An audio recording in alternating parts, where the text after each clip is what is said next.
Bien, vamos a iniciar entonces el tema de corriente alterna. Eso es lo que nos empieza a convocar ahora. Lo anterior era todo en corriente continua, por eso es que no incidía el hecho de que aparecieran bobinas y condensadores, que eran los otros dos elementos que habíamos estado revisando al principio. Eh, Porque como ya dijimos en alguna oportunidad, eso no funciona, entre comillas, no funciona en corriente continua. Sin embargo, las técnicas de continua que vimos, los dos métodos de análisis de circuito y las leyes de Kirchhoff son completamente aplicables también en corriente alterna. Entonces vamos a partir viendo qué es la corriente alterna y por qué nos interesa estudiarla. Básicamente la corriente alterna le debe su nombre a que es una forma de onda sinusoidal, así como esta. Tiene una forma de una sinusoide.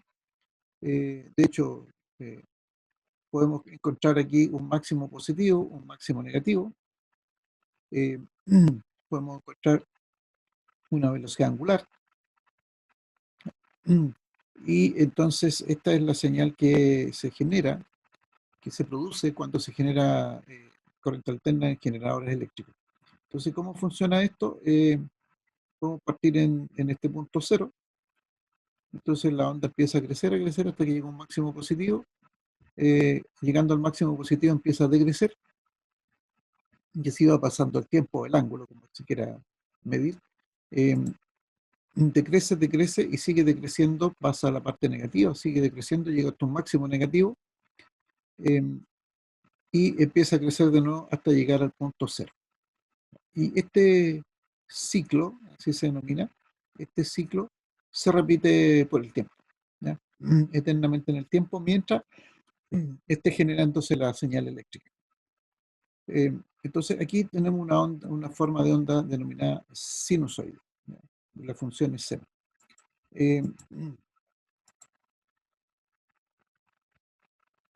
Se dice entonces que esta es una señal cíclica porque este ciclo se mantiene en el tiempo. En general no cambia ni la forma ni la velocidad angular. Eh, Se mantiene en esas condiciones. Entonces se varía en forma cíclica y en forma periódica. Y lo último que podemos decir, perdón, antes de salir, es que no tiene un valor constante. Y lo vamos a ver en un instante de tiempo después, a diferencia eh, de la corriente continua, que tiene un valor constante en todo y tanto de tiempo. En cambio en la corriente alterna no existe un valor constante en el tiempo, sino que vamos a tener un valor que es distinto por cada instante de tiempo. Que algunos valores se repitan después, eso es otro cuento, pero es un valor distinto. Si se mide un instante de tiempo y mide un instante de tiempo siguiente, los valores van a cambiar. Veamos algunos valores típicos de señales sinusoidales. Probablemente ustedes conocieron señales sinusoidales en matemáticas o en física, no sé, por ahí.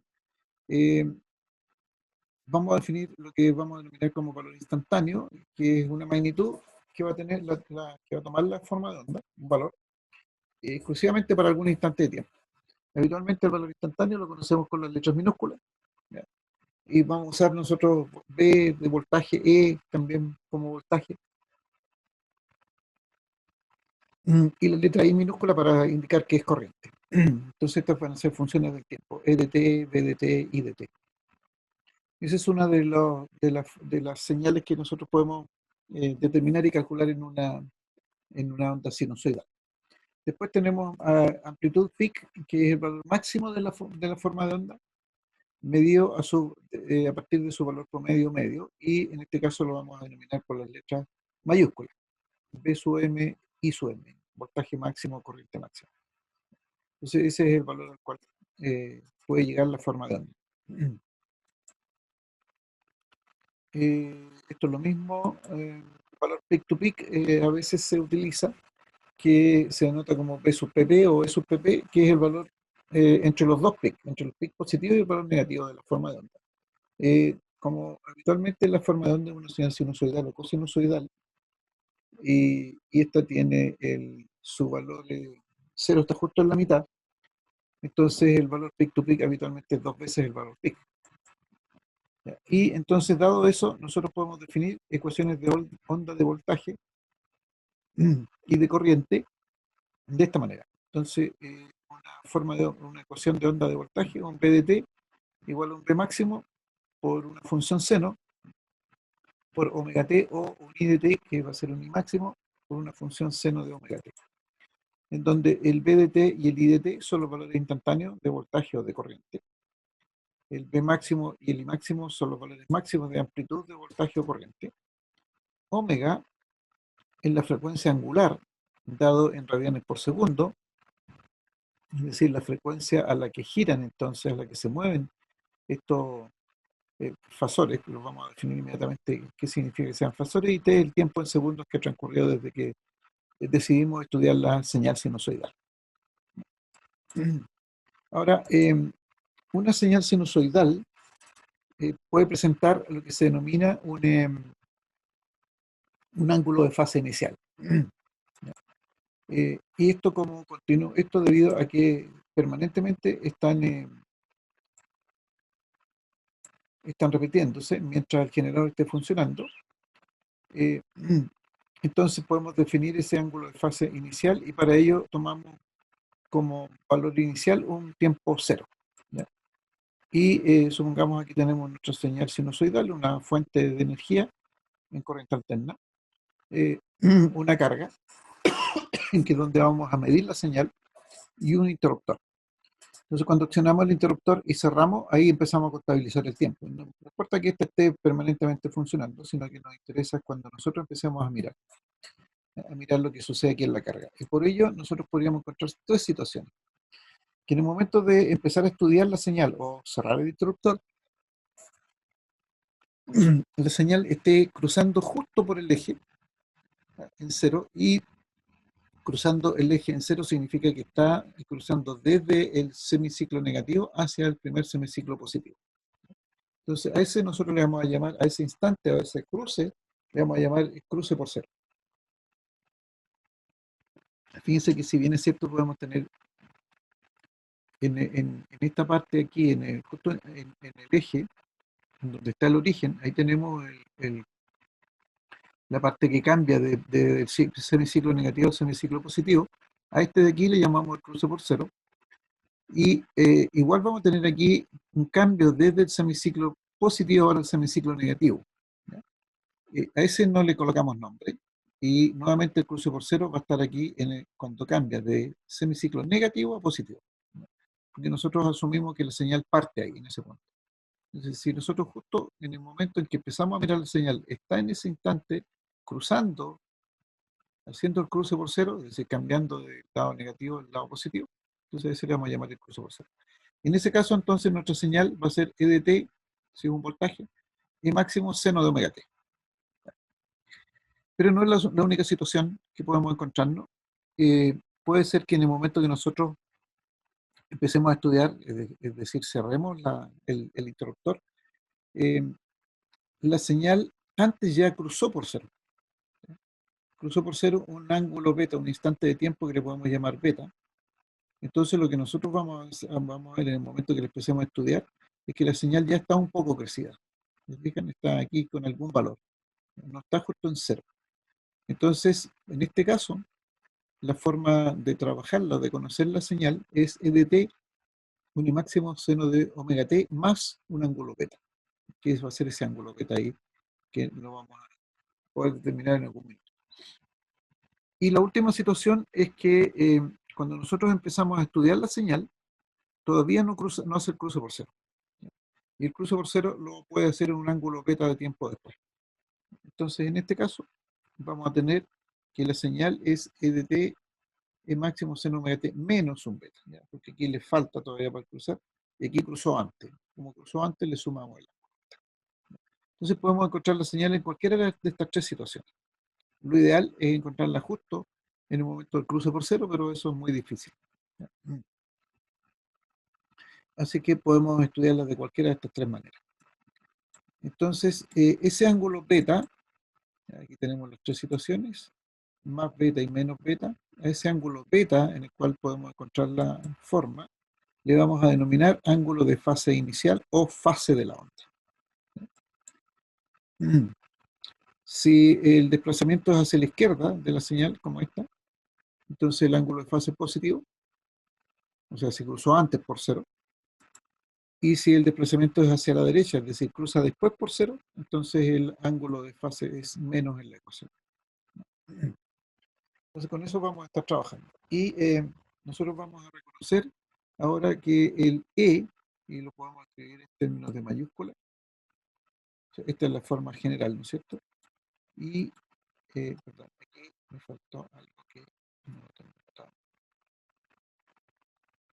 Que nosotros podemos decir ahora que esta, la otra forma de escribirlo, esto mismo, porque esto es la escritura en función del tiempo, podemos escribirlo en función de lo que vamos a llamar después de la frecuencia. Entonces podemos decir que E en este caso es un E máximo y con un ángulo beta. No sé si voy a poder escribir el ángulo beta aquí, no, lo puedo sacar de aquí.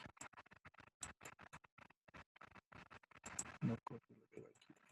Eso es. Y esto lo voy a tomar acá. Entonces ese es el ángulo beta y este lo vamos a ahí. Este entonces es equivalente a escribir eso o lo. Son dos formas de escribir lo mismo, ¿ya? Entonces vamos a colocarlo ahí, para que se vea que esa es una forma de escribirlo y esta es otra forma de escribirlo. Creo que me pasa por abajo, eso, ahí. Ya. Entonces podemos encontrar las formas de onda,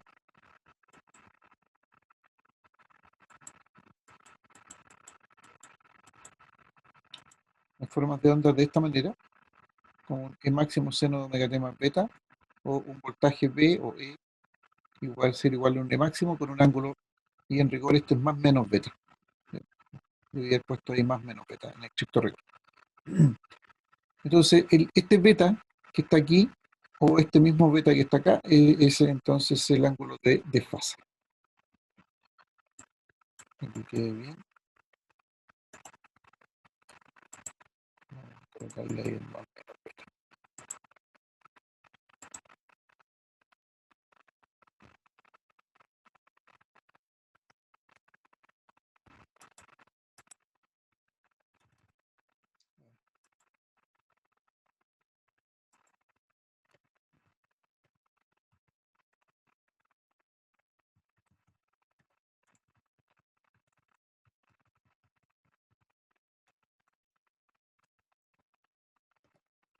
Sí, más menos beta, entonces. Listo.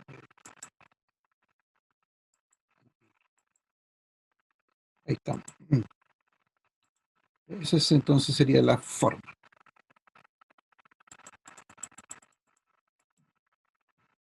El máximo más menos beta. Y esto obviamente da cuenta de las tres situaciones. Si beta es cero, entonces estamos haciendo cruce por cero. Si beta es positivo, significa que pasó por cero antes de que empezara a hacer el análisis, el estudio. Y si beta es negativo, entonces que va a pasar un instante de tiempo beta después de iniciar el estudio, ¿ya? El estudio de la señal. Entonces ahí tenemos todas las situaciones. Vamos a hablar de dos conceptos que los vamos a estar utilizando constantemente, que es el concepto de valor máximo y valor efectivo.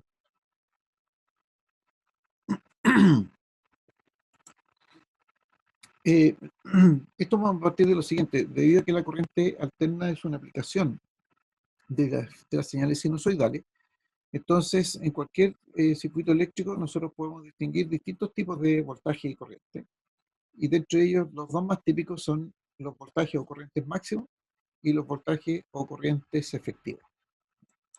Entonces tenemos esta situación. Tenemos aquí, este es el valor máximo de una señal sinusoidal, máximo positivo, y aquí abajo vamos a tener máximo negativo. Pero, sin embargo, lo que nosotros utilizamos realmente no son los valores, los voltajes máximos ni los valores máximos de la señal sinusoidal, sino que lo que nosotros podemos utilizar son lo que se denominan los valores efectivos. ¿Ya? Y el valor efectivo es un valor un poco más pequeño que el voltaje máximo. ¿Ya? Entonces, esto es lo que realmente utilizamos de la señal sinusoidal. Ahora, el valor efectivo de una señal sinusoidal como esta, ¿cómo se puede obtener? Se hace un equivalente a lo que se podría utilizar de una señal en corriente continua, que va a producir la misma potencia. ¿Ya? Entonces aquí yo tengo la señal en corriente continua y aquí está la gran diferencia entre las dos. En el caso de la corriente continua, este voltaje es constante en el tiempo, en teoría, constante en el tiempo, nunca se agotaría. En cambio, la señal sinusoidal sube y baja. ¿Ya? Tiene un semiciclo positivo, luego tiene un semiciclo negativo, y así sucesivamente, tantas veces como sea la frecuencia en la unidad de tiempo. Entonces, lo que nosotros podemos ocupar de una señal sinusoidal no es el valor máximo, sino que lo que se denomina aquí como el valor efectivo. Y el valor efectivo, entonces, se puede obtener de la siguiente manera. Voltaje máximo dividido por la raíz de 2. ¿Ya? O si es en términos de corriente, la corriente máxima dividido por la raíz de 2. Esa es la forma de saber cuál es el valor efectivo. O al revés, si ustedes tienen el valor efectivo y quieren calcular el voltaje máximo, el voltaje efectivo dividido por la raíz de 2. O corriente efectiva, perdón, multiplicada por la raíz de 2. ¿Ya? Multiplicado en ambos casos. Siempre voltaje corriente máximo es mayor en magnitud que voltaje en efectivo. Porque aquí está claro, el voltaje máximo se divide por la raíz de 2 para obtener el voltaje efectivo, lo mismo en el caso de la corriente. Pero ese es el concepto. ¿Ya? De hecho, muchos de los instrumentos eléctricos y muchos de los equipos eléctricos lo que utilizan es el valor efectivo del voltaje o de la corriente, ¿ya? No los valores máximos.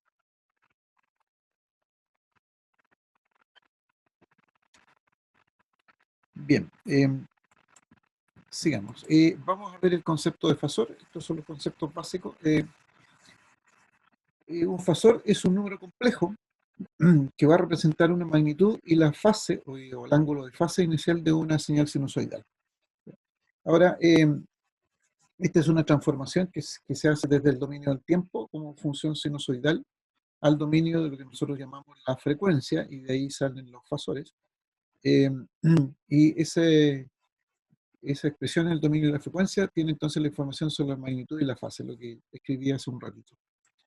Eh, para entenderlo más fácilmente, el concepto de fasor uno lo puede considerar como un vector que rota o que gira a una cierta velocidad constante omega. ¿Ya? Y de ahí entonces nacen los, eh, los conceptos de diagramas fasoriales que vamos a trabajar más adelante. Entonces lo que decíamos, esta es la forma de onda de una señal sinusoidal. Esto es lo que denominamos en el dominio del tiempo, V máximo seno de omega t más beta. Digan ustedes que ahí está el tiempo de por medio. Y esto lo podemos expresar en términos de esta forma, lo que yo escribí antes. Voltaje igual a un voltaje máximo con un ángulo, más menos beta. Esto es lo que nosotros denominamos expresión en el dominio de la frecuencia. Podemos ir de dominio del tiempo a dominio de la frecuencia, o al revés, de dominio de la frecuencia hacia el dominio del tiempo. Porque las dos formas es fácil. Y lo mismo sucede para la situación en la cual estamos hablando de corriente. No solamente es válido para los voltajes, sino que también es válido para la corriente. Ahora, antes de pasar a eso, seguir con eso, para que entendamos el concepto de fasor, yo tenía aquí concepto de fasor. A ver si puedo mostrar esta imagen más grande.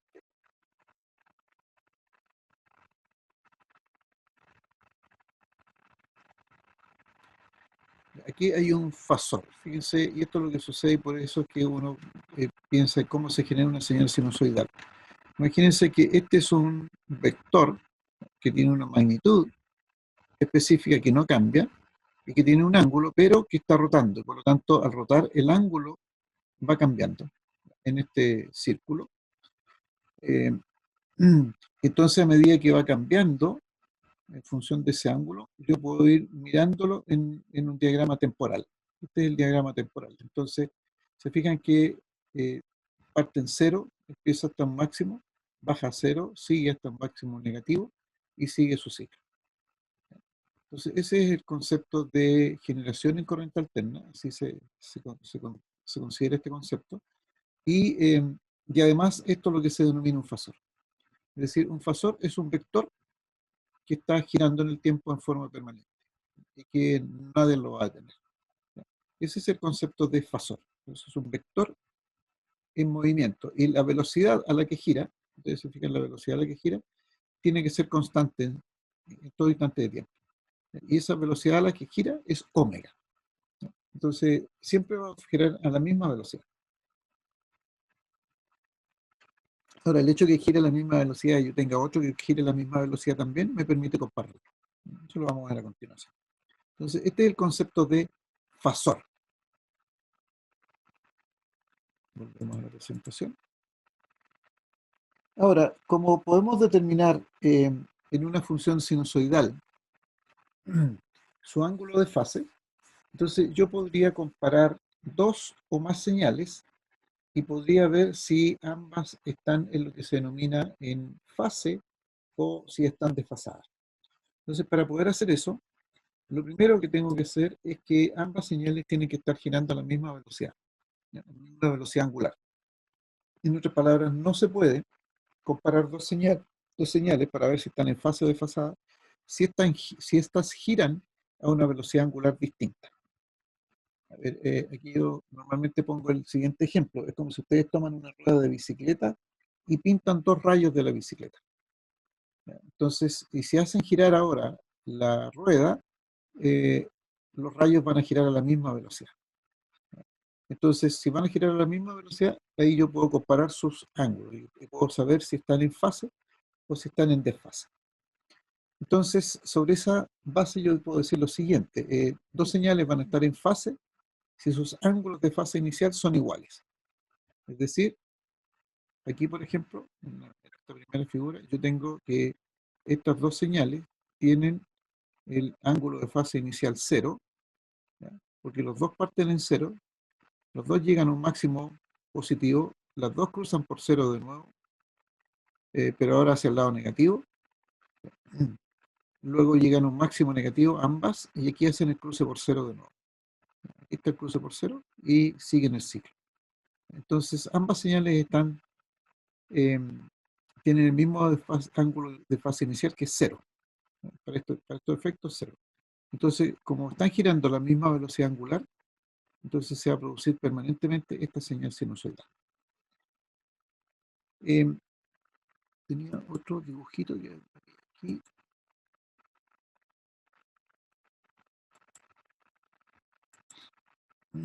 Aquí estaba uno y no, esto me parece que era. A ver si hace el giro. No, no, esto no era.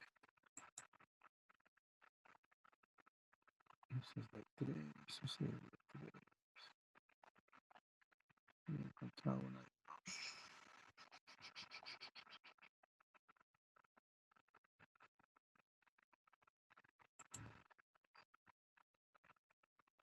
Ahí hay dos. Estas están desfasadas. Es el concepto.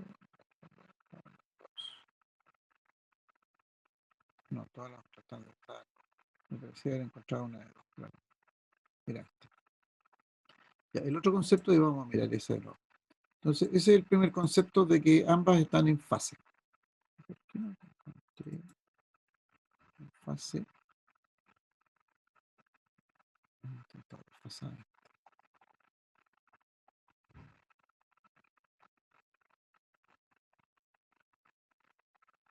Ya no importa, están todas desfasadas.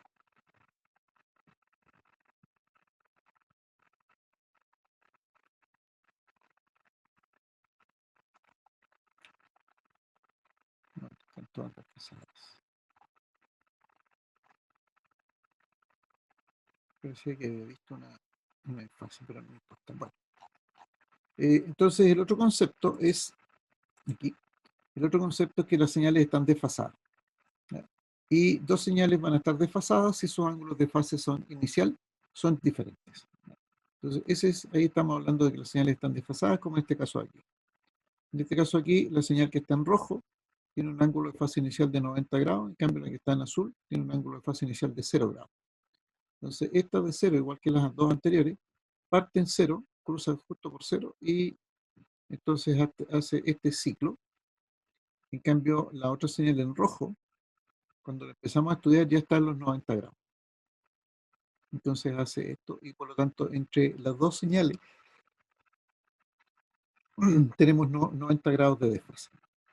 ¿Ya? Y eso es lo que se representa aquí en esta gráfica que estamos viendo aquí. Espero que la puedan ver, no sé si... Ahí.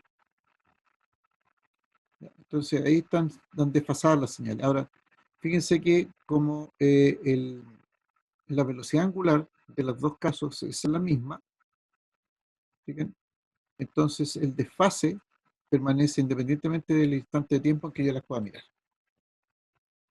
Entonces ese es el concepto de desfase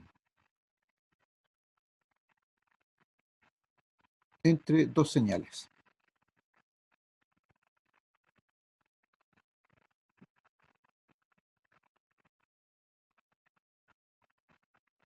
Ahí. ¿Alguna consulta hasta ahí?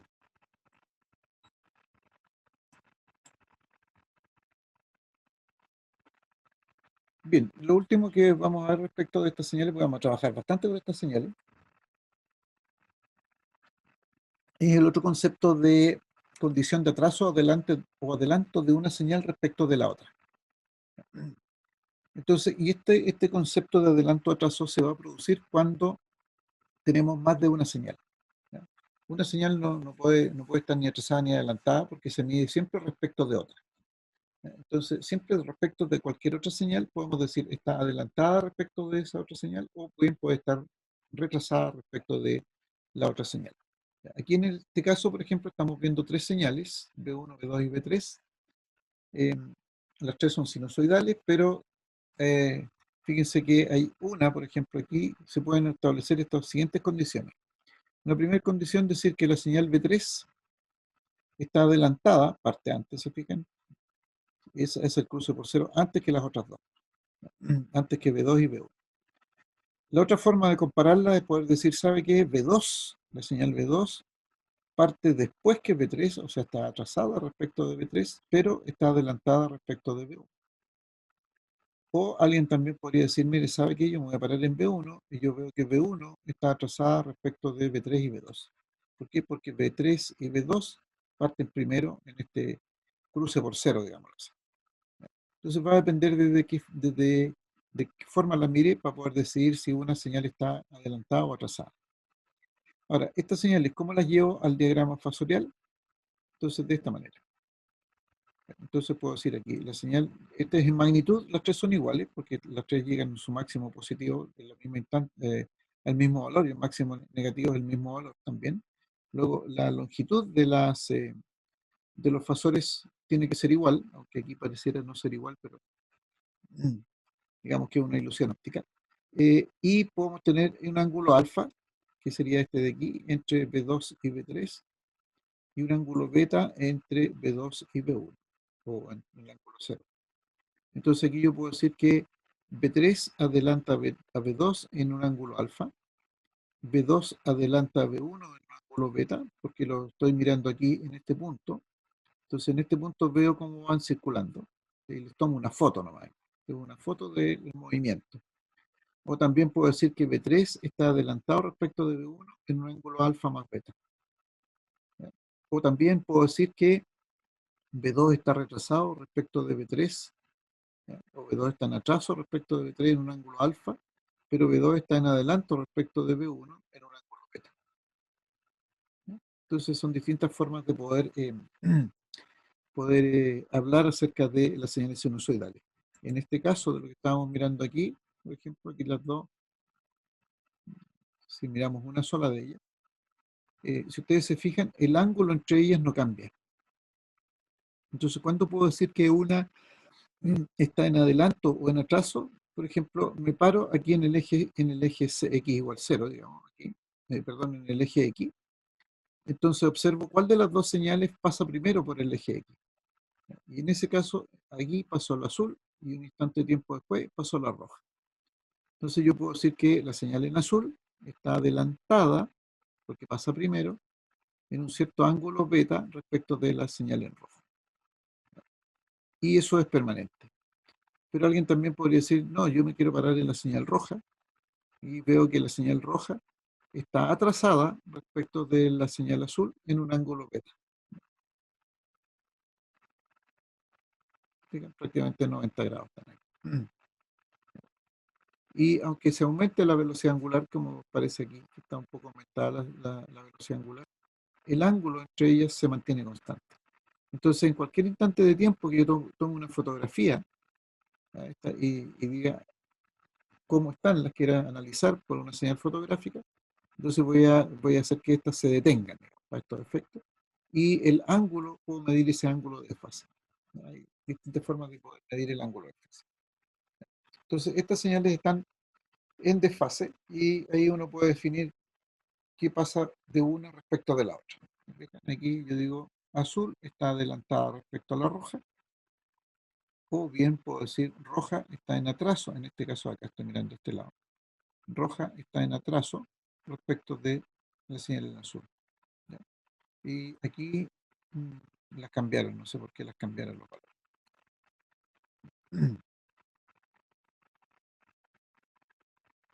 En este otro gráfico, rojo está en adelanto respecto del azul, y aquí azul está en adelanto respecto de rojo. Después vamos a ver por qué se pueden producir esos cambios, si es que es posible hacer esos cambios. ¿Ya? Entonces ahí tenemos señales sinusoidales que están en adelanto o están en atraso. Este es el concepto entonces de fasor. Y tenía aquí otro ejemplo, de señales, de tres señales, que eso es lo más común, aquí como este.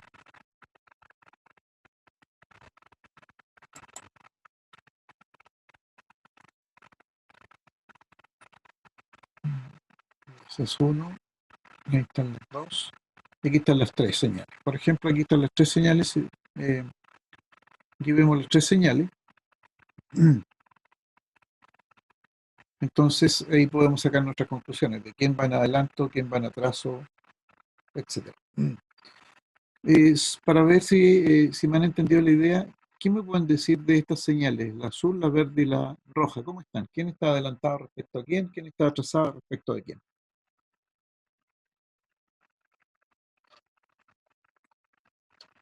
La verde está adelantada respecto a la roja ¿Ya? y la azul estaría atrasada respecto a la señal roja. ¿Ya? ¿Y qué pasa respecto de la verde respecto del azul, por ejemplo? Estaría muy adelantada. Ya, adelantada también. Ujú. ¿Y qué pasaría del azul respecto de la verde? También podemos decir algo, ¿no es cierto? Están en fase. Azul y verde.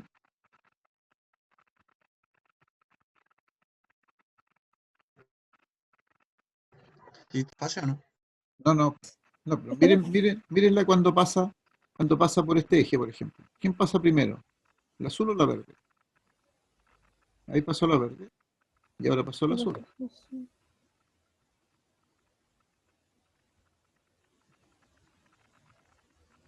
La azul está adelantada, no, sí, está atrasada respecto a la verde, pero tienen la misma fase. ¿Por qué me dice Creo. que tienen la misma fase? No, la misma fase significa que tienen el mismo ángulo, el Ah, ángulo de fase inicial. Si esta yo la detuviera, no sé si la puedo tener aquí. se dan los máximos al mismo tiempo. No, no la puedo detener. Si yo la detuviera, el ángulo no va a cambiar. Si yo la echo a andar y la detengo, si ustedes se detuviera en un instante de ¿Tienen tiempo, un desfase de pi o no? tiene una desfase de 180 grados, claro, pi ahí. Y probablemente el otro desfase es 90 grados. Pero por ahora no nos interesa el valor de desfase, me interesa que el concepto quede claro de quién queda en adelanto y quién queda en atraso. Ya, yo voy a tomar una imprima pantalla ahí, por ejemplo. A ver si voy a...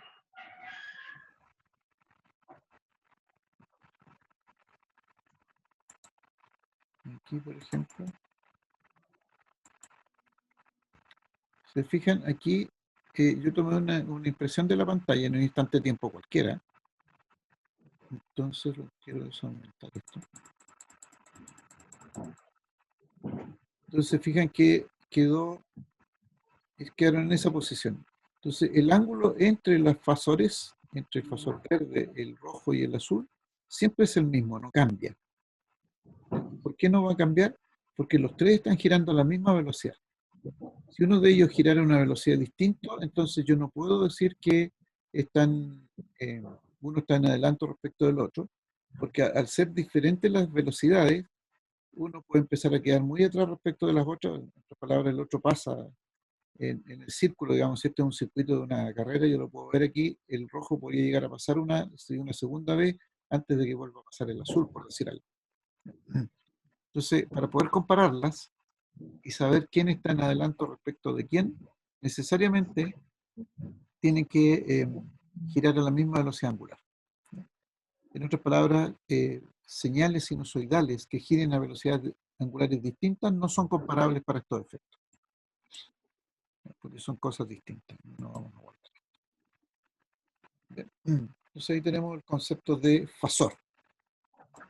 Entonces, un fasor es un vector que está en movimiento. Y lo que nosotros vamos a dibujar es este dibujito que está como aquí, ¿ya?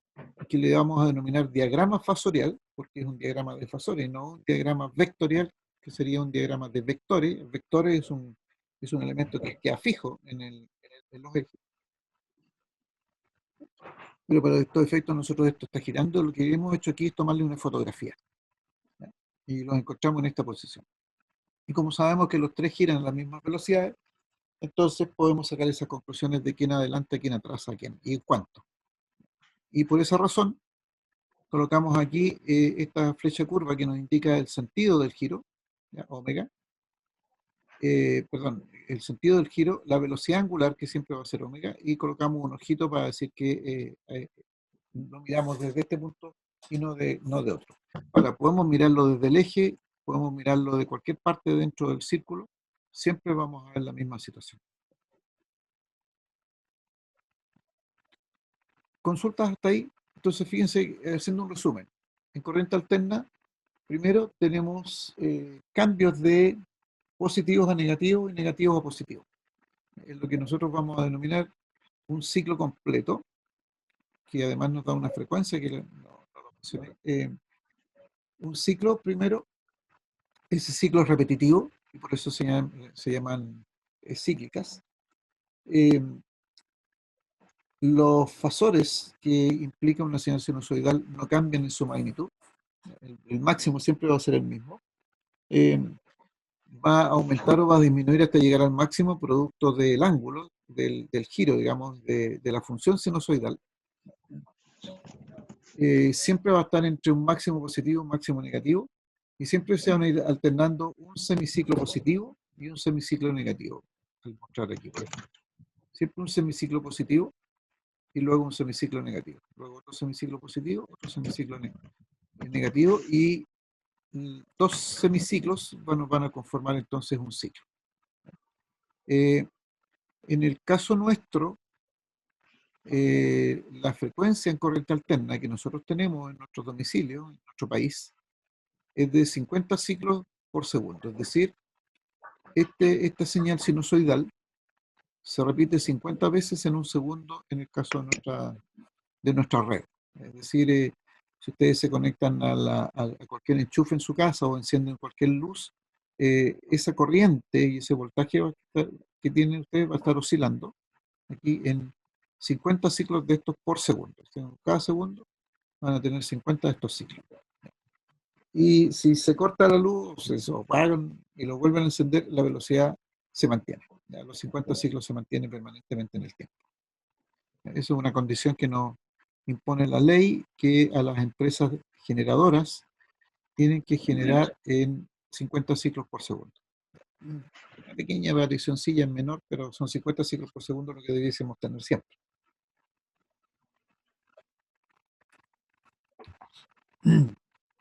Aquí la pregunta que normalmente uno se hace, bueno, ¿y qué pasa si yo aumento o disminuyo esa frecuencia? ¿Por qué hay ley que nos dice que tiene que tener 50 ciclos? Bueno, esa respuesta la vamos a ver más adelante, cuando hagamos un análisis de los componentes. ¿Dudas hasta ahí? ¿Alguna consulta? ¿Profe? Sí, digan. Si no alcanza a captar. No. Pero la frecuencia en términos prácticos, ¿qué condiciona? ¿La cantidad de voltaje? ¿O cómo? La frecuencia la tiene tanto el voltaje como la corriente. La frecuencia depende de omega. Aquí uno Pero lo ve- a mayor frecuencia se genera mayor voltaje, ¿o cómo?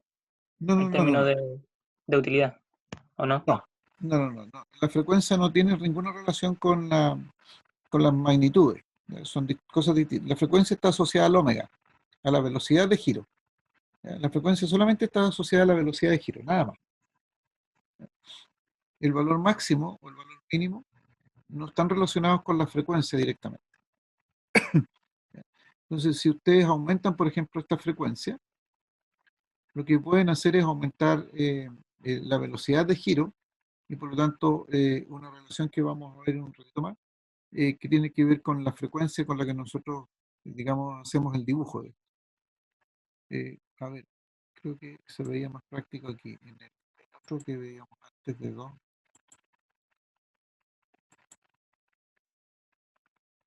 Cuando teníamos dos fasores, había dos fasores que se movían a distintas velocidades más o menos.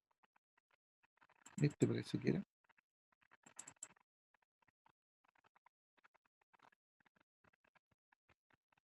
Si ustedes se fijan con más detalle, este grupo de fasores gira a una mayor velocidad que este grupo de fasores. Se nota que se gira más rápido, ¿se fijan? Entonces, si las magnitudes son iguales, es decir, los fasores tienen la misma magnitud, tanto el rojo como el verde en ambos casos, perdón, el rojo como el azul en ambos casos, los máximos positivos y máximos negativos van a llegar, de cada uno de ellos van a ser siempre los mismos. ¿Qué hace la diferencia entre que uno rote más rápido y el otro rote más lento? Que si yo empiezo a mirar aquí, empiezo a contar las señales, este que rota más rápido va a tener más señales sinusoidales completas que este otro de acá, que gira más lento. ¿Ya? Entonces, a esa velocidad angular de giro, después nosotros lo vamos a transformar en una frecuencia. ¿Sí? Ahí les voy a comentar cómo calculamos esa relación, ¿ya? Y de dónde sale esa relación. Pero el hacerlo que gire más rápido o más lento no tiene relación con las magnitudes máximas que las que pueda llegar cada una de las señales. Eso es lo que quería comentarles. Solo vamos a tener que, si gira más rápido, la frecuencia que vamos a tener aquí es mucho mayor. Es mayor, nada más, es lo único que podemos decir. A ver, para llegar a una comparación no es exactamente lo mismo, pero para que ustedes se den cuenta de lo que significa la frecuencia y las velocidades angulares. Imagínense que yo comparo la velocidad angular de la señal sinusoidal que tenemos en los enchufes, por ejemplo, eh, que es de 50 ciclos por segundo. Yo les comentaba que era de 50 ciclos por segundo. Esa es la frecuencia que nosotros tenemos. Y supongamos que esa gira a esta velocidad. Esa velocidad de giro significa 50 ciclos por segundo. Es decir, en un segundo, esto va a dar 50 giros completos. Y esa velocidad angular yo la puedo comparar, por ejemplo, con la velocidad que pueden tener hoy día, la frecuencia con la cual trabaja un computador, por ejemplo. No sé cuál es el nivel de frecuencia que está trabajando hoy día los computadores, cuáles son los gigahertz, ya estamos en los gigas ahora, ¿no es cierto? Gigahertz con los cuales trabaja un equipo, un computador. Cuando uno quiere comprar un computador, una de las cosas que mira son los gigahertz. ¿Y cuál es la velocidad que hoy día están funcionando eso? ¿2 gigahertz? ¿3 gigahertz? Algo así, ¿o no?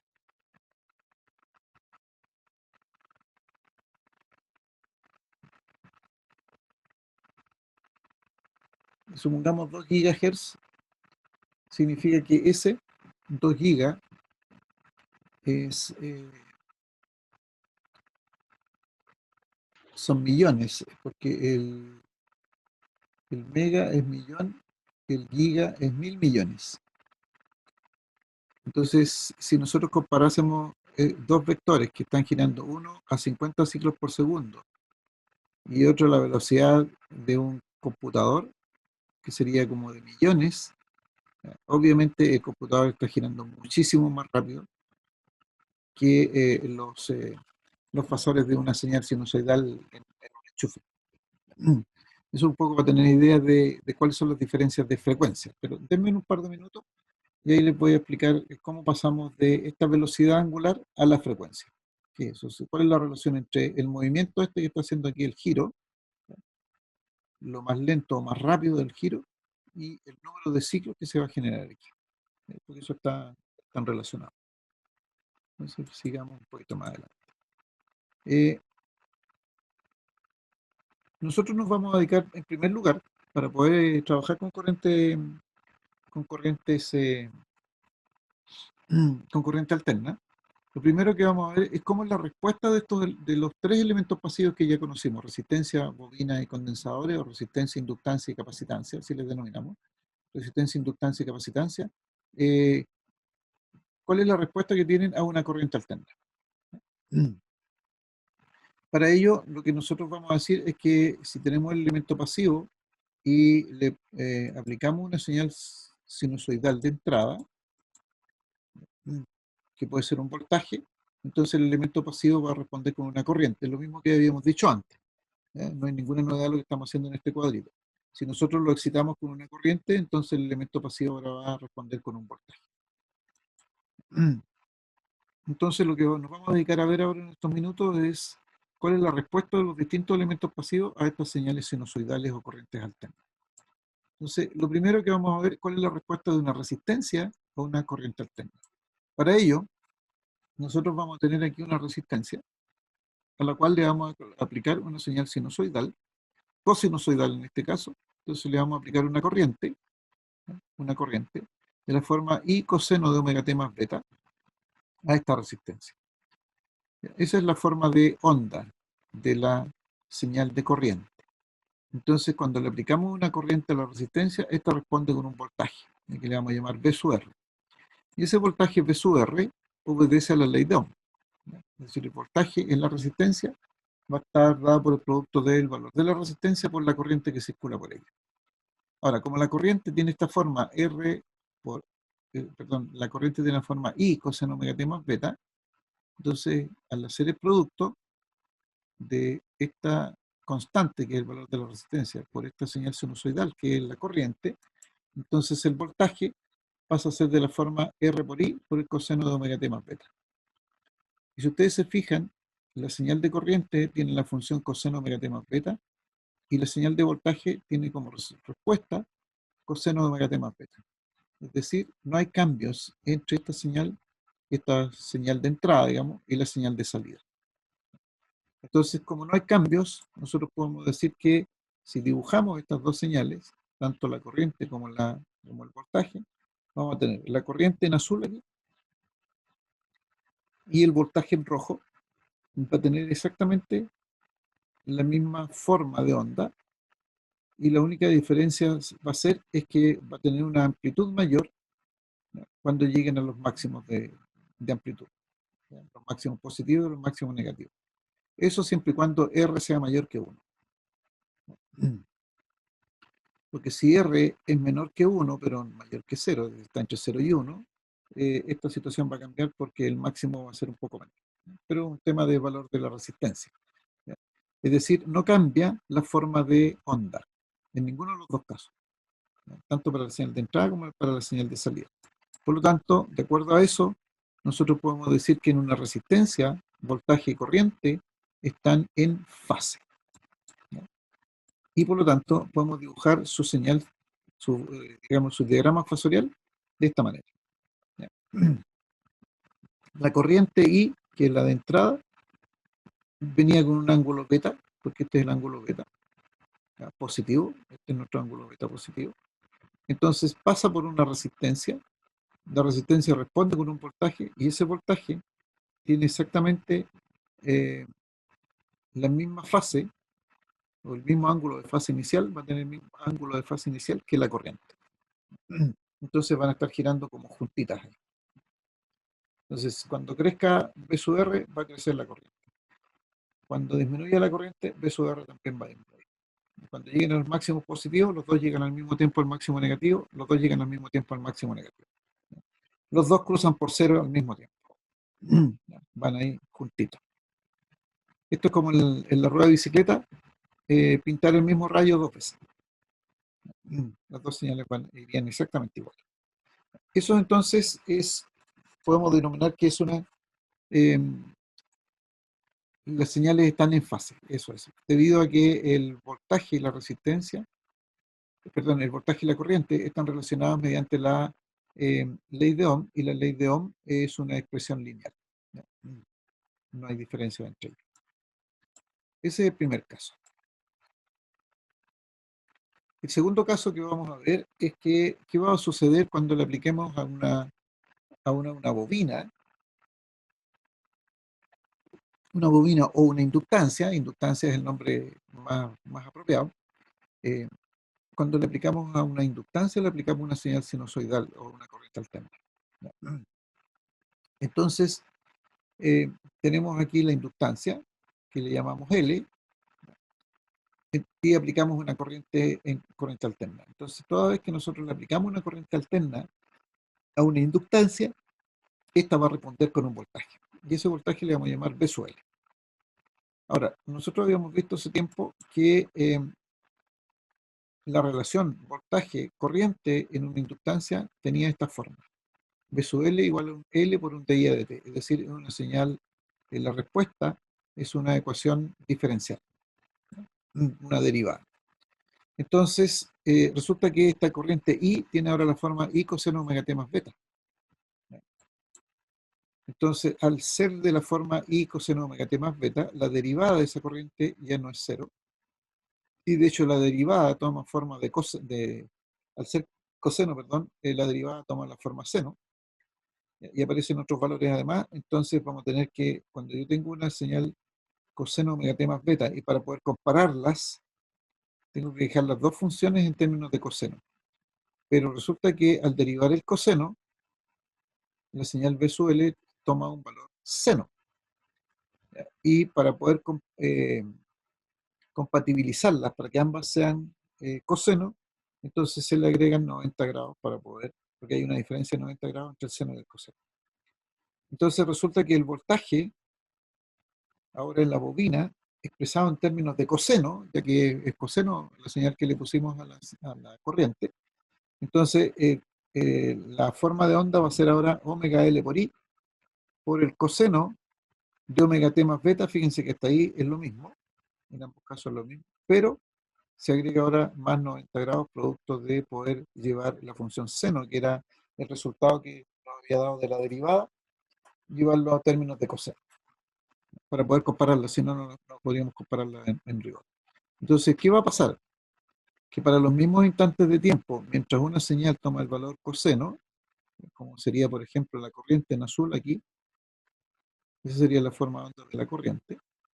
Entonces, para cada instante de tiempo de esa forma de onda de la corriente, vamos a tener una forma de onda de voltaje distinto, que va a obedecer al coseno omega t más beta, lo mismo que sería la señal de la corriente, pero desfasada en 90 grados.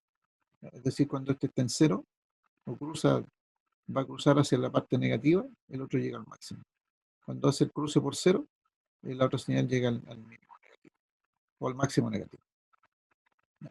Entonces están desfasadas, y el desfase es este. Ustedes se fijan, al comparar coseno omega t más beta y coseno omega t más beta más 90, la diferencia entre estos dos es 90 grados. No comparo las magnitudes porque las magnitudes no necesito compararlas, sino que lo que necesito comparar son las señales cosinusoidales en este caso. Eso es lo que sucede. Ahora, ¿quién es el responsable de este desfase angular? Hay un culpable aquí. entre comillas. Y ese culpable lo vamos a denominar la reactancia inductiva. La reactancia inductiva es un fenómeno que aparece en una bobina, en una inductancia, cuando le aplicamos corriente alterna a la inductancia y que lo que va a tratar de hacer es que no permitir el paso de la corriente. Trabaja un poco como equivalente a la resistencia. Y debido a esa equivalencia de la resistencia, es que se le puso el nombre de reactancia, para que no tenga el nombre de resistencia y no sepamos cuál es cuál. Entonces se denomina reactancia. Y como la reactancia en este caso proviene de una bobina o de una inductancia, entonces le pusieron un apellido y se llama reactancia inductiva.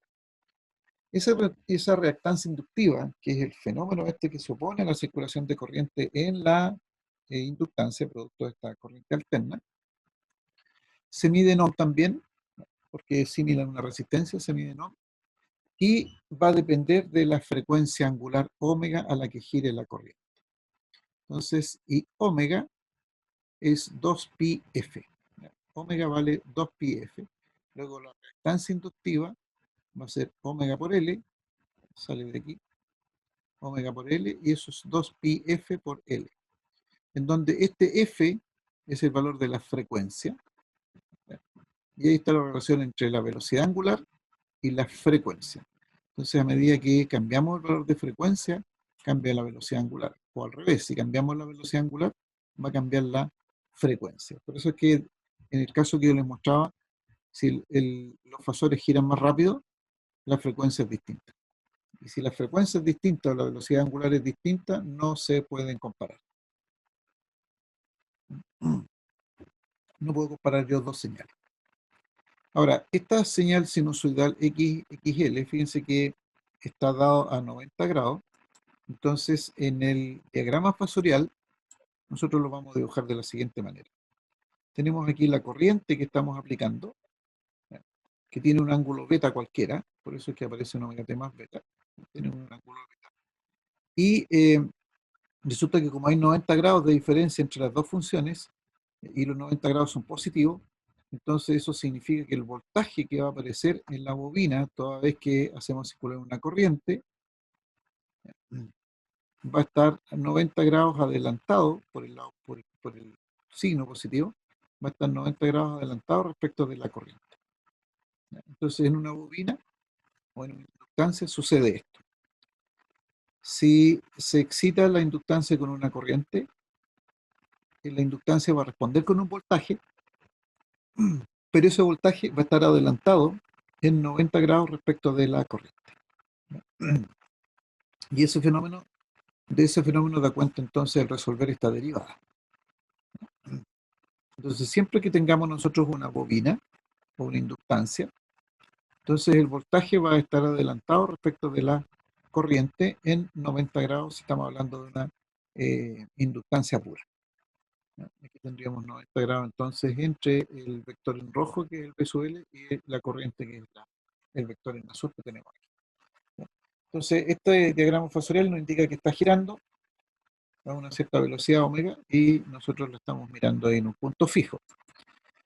Ahora, este voltaje P sub L es el XL por I, y le colocamos aquí un J, porque este J nos va a indicar que este voltaje es un valor imaginario. Imagínense que el beta sea 0, entonces este baja en el beta, y este voltaje también, digamos, gira en beta grados. Entonces quedan los 90 grados perfectos aquí. J para nosotros va a ser la raíz de -1, que es lo que representa, en otras palabras, que este valor es lo que nosotros vamos a denominar un valor imaginario. Y al tener un valor imaginario, entonces estamos hablando del uso de matemáticas distintas.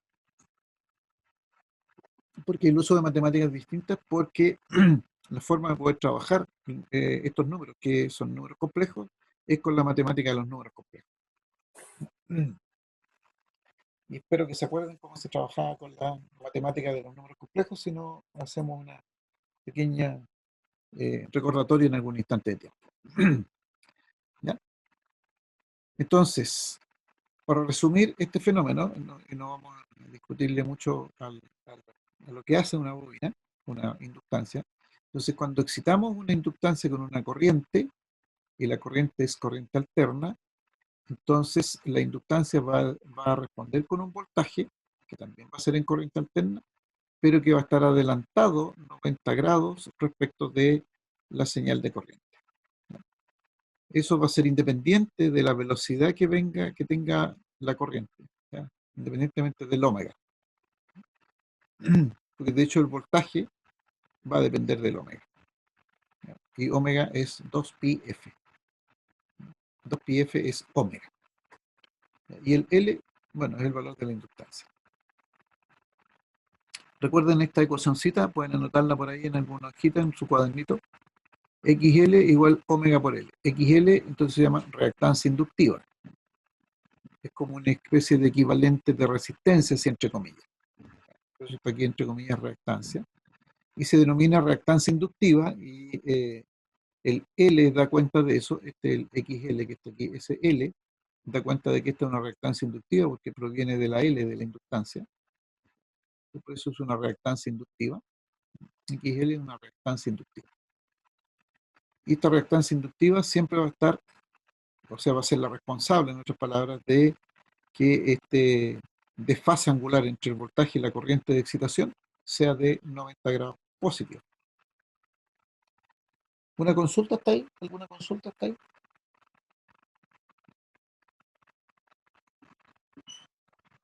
Me confundo un poco, profe, me confundo un poco el tema de la reactancia inductiva, porque ¿Ya? como si no se ve representada como en la gráfica, no solo es un extra que se puede obtener.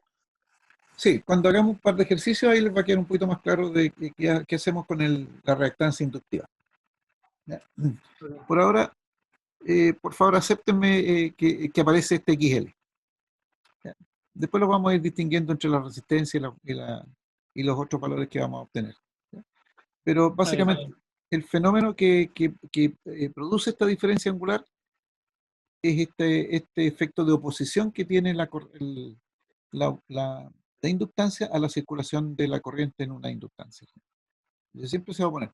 Miren, cuando yo hago circular una corriente por una resistencia, la resistencia trata de oponerse a la circulación de la corriente. ¿Ya? Cuando yo hago circular una corriente alterna, en este caso específicamente una corriente alterna, por una inductancia o por una bobina, la bobina trata de oponerse a esa circulación de corriente. ¿Ya? Cuando es en la resistencia, el fenómeno que produce esa oposición se denomina resistencia. Y eso sucede tanto en corriente alterna como en corriente continua. Pero como la resistencia es un número real, es un valor real, si lo miramos este concepto de números complejos, como la resistencia es un número real, entonces no genera cambios en la forma de onda de la corriente cuando yo hago pasar una corriente en corriente alterna por una resistencia. Por eso es que en el caso de la resistencia, tanto el voltaje como la corriente están en fase, porque la resistencia no produce cambios en desfases entre las dos señales. Pero cuando hacemos el mismo proceso, es decir, ahora cambio la resistencia por una bobina, por una inductancia, y le hago circular una corriente, la bobina también genera un efecto de oposición a la circulación de la corriente. Pero este efecto de oposición cambia porque hace que el voltaje, tanto el voltaje como la corriente cambien su ángulo. ¿Ya? Y ese cambio es de 90 grados. Entonces ahí aparece este fenómeno que se denomina ahora reactancia inductiva, que es un poco similar al trabajo que hace la resistencia, pero aquí se denomina reactancia inductiva. Y no solamente se va a oponer al paso de la corriente, sino que además va a generar que el voltaje y la corriente se desfasen en 90 grados. Entonces sus formas de onda van a estar desfasadas en 90 grados una respecto de la otra. Eso es lo que hace la reactancia inductiva.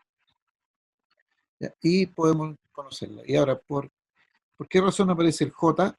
¿Cuál es la relación? Porque al hacer este desfase en 90 grados, yo tengo que dibujar estos números ahora en el plano de los números complejos. No lo puedo dibujar en el plano de los números reales. ¿Ya? Porque aquí estoy trabajando en diagramas fasoriales o diagramas fasoriales. Entonces aquí tengo un fasor que se desfasó 90 grados y la única forma de poder conocer eso respecto de otro fasor que es la corriente, entonces que este yo lo identifique como el componente imaginario de los números complejos. Ya. Dejémoslo hasta ahí por ahora. Veamos el último caso. ¿Qué pasa si le aplicamos una corriente alterna a una capacitancia o condensador? Entonces, cuando hacemos ese fenómeno, la capacitancia también va a intentar oponerse al paso de la corriente. Y ahora la relación que va a existir entre voltaje y corriente, voltaje a obtener dado una corriente conocida, es la integral. 1 partido por C por la integral de la corriente en el tiempo. Al hacer esta integral y al tener este desarrollo matemático, nos vamos a dar cuenta que para poder comparar las dos señales, la integral va a ser 1 partido por omega y por el seno de la misma señal, ¿no es cierto? A ver, unos signos más o menos según sea el caso. Pero para comparar esta función senoidal que va a dar el resultado de la integral con la función cosinusoidal que es la corriente, entonces yo tengo que transformar esa función seno que sale de la integral en una función coseno para poder compararla. Y al hacer esa transformación, entonces yo tengo que corregir la función seno en 90 grados, por lo cual me da un coseno que tiene un efecto de 90 grados negativo aquí. Entonces, así yo puedo comparar las dos señales. Entonces yo digo, al comparar las señales, las magnitudes dijimos que podían cambiar, así que no me voy a preocupar de la magnitud. La señal de excitación es coseno de omega t más beta, que sería la que está en azul, esta. Pero la señal de respuesta, que es el voltaje, va a tener la forma coseno de omega t más beta menos 90 grados. O sea, vamos a tener desfase de 90 grados. Es decir, aquí aparece un fenómeno que es similar al caso anterior, que también se denomina reactancia, que también es el efecto de oposición a la circulación de la corriente alterna por el condensador, en este caso capacitancia, pero como es generado por una capacitancia, le vamos a colocar apellido y la vamos a llamar reactancia capacitiva. Esta reactancia capacitiva también se mide en ohm, también depende de la frecuencia angular omega, y la relación reactancia capacitiva y frecuencia angular es 1 dividido por omega c. Fíjense que este fenómeno que sale de aquí, que está aquí, y que básicamente sale de hacer la integración, matemáticamente hablando. Entonces tenemos aquí que la reactancia capacitiva, y le llamamos XC, a diferencia de la anterior que le habíamos llamado XL, XC va a ser igual a 1 dividido por omega c o 1 dividido por 2 pi f y por c. ¿Ya? Omega sigue siendo 2 pi f. Y esta reactancia capacitiva entonces se mide en ohm. Ahora, como hay una diferencia de 90 grados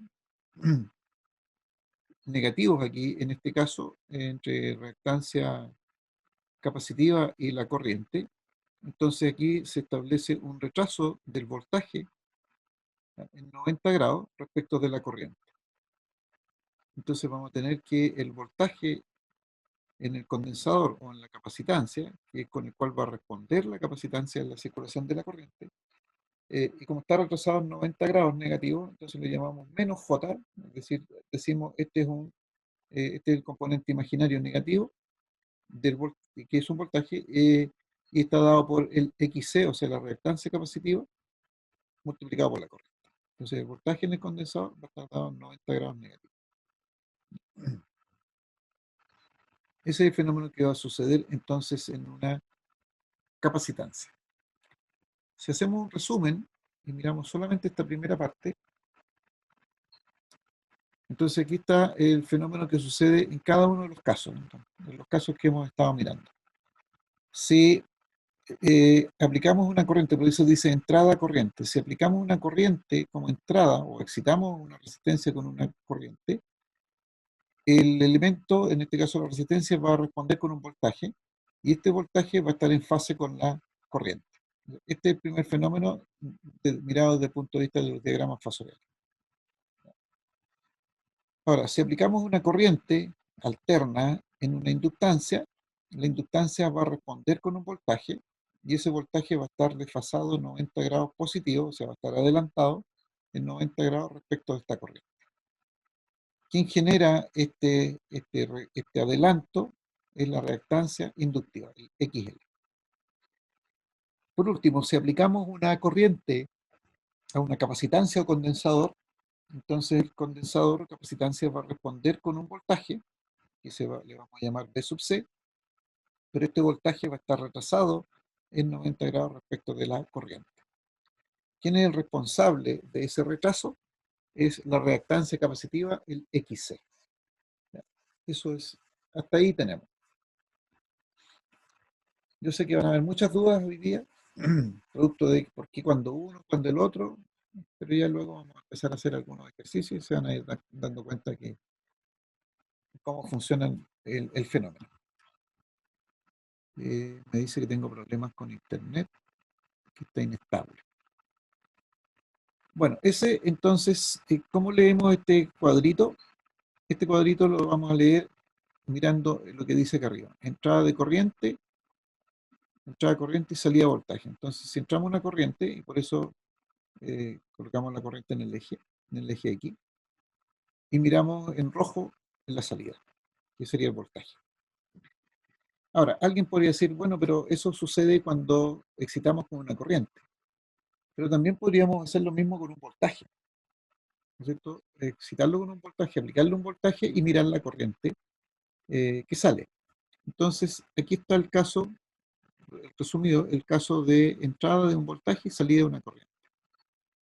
O sea, en este caso, aplicamos un voltaje en corriente alterna a la resistencia pura y la resistencia va a responder con una corriente. Y esa corriente, ya que está relacionada con el voltaje mediante la ley de Ohm, entonces esa corriente va a tener la misma señal que el voltaje de entrada. Y por lo tanto, tanto voltaje como corriente van a estar en lo que vamos a denominar en fase. La corriente puede ser mayor o menor, que va a depender del valor de la resistencia, nada más que eso.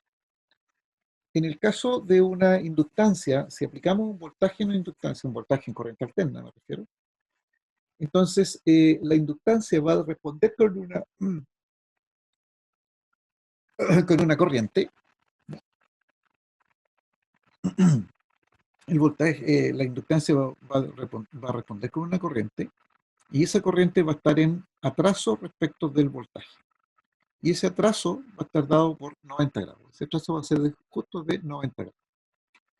Por último, si aplicamos un voltaje a una capacitancia, la capacitancia va a responder con una corriente y esta corriente va a estar adelantada 90 grados respecto del voltaje de entrada. ¿Quiénes son los responsables de estos desfases angulares? En el caso de la bobina, la reactancia inductiva; en el caso del condensador, la reactancia capacitiva. ¿Ya? Y fíjense el siguiente fenómeno. Ya sea que apliquemos una corriente a una bobina o ya sea que apliquemos un voltaje a la bobina, siempre el responsable de hacer este desfase angular es la reactancia inductiva, el XL aquí y el XL acá. Y fíjense que si yo tomo este gráfico y lo giro en 90 grados positivo, obtengo este de acá.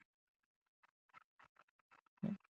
O bien al revés, si tomo este voltaje, perdón, este diagrama fasorial y lo giro en menos 90, obtengo este otro.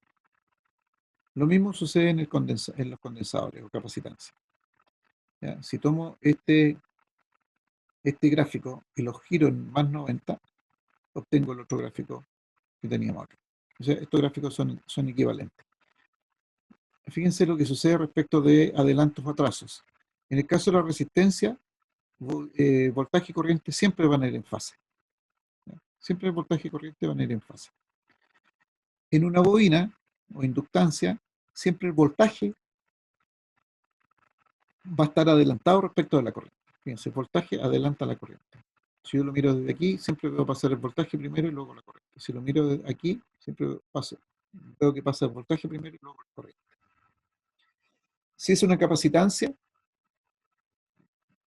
siempre la corriente va a estar adelantada respecto al voltaje. O, lo que podríamos decir, el voltaje está en atraso respecto de la corriente. Entonces, en electricidad, porque siempre vamos a hacer la comparación, fundamentalmente vamos a hacer la comparación entre voltajes y corrientes, entonces nosotros hablamos de que el voltaje adelanta o atrasa, y lo que está adelantando o atrasando es a la corriente, o en general la corriente. Entonces, en una bobina, siempre el voltaje va a ir en adelanto. ¿En adelanto respecto de qué? De la corriente. En cambio, en un condensador o capacitancia, siempre el voltaje va a ir en atraso. ¿En atraso respecto de qué? Respecto de la corriente. Se fijan que da lo mismo que se excite cada uno de los elementos, ya sea con un voltaje o con una corriente, el resultado que voy a obtener es el mismo, en el sentido de que sé que el voltaje va a adelantar, en el caso de la bobina, va a adelantar a la corriente, en el caso del condensador sé que el voltaje va a atrasar a la corriente. Este cuadrito les voy a pedir que lo dibujen, que lo copien de aquí, y lo dibujen en un cuadernito porque vamos a estar trabajando con él. Les voy a dar un par de minutos para que lo copien, mientras voy a buscar un poquito de agüita y ya se me acabó.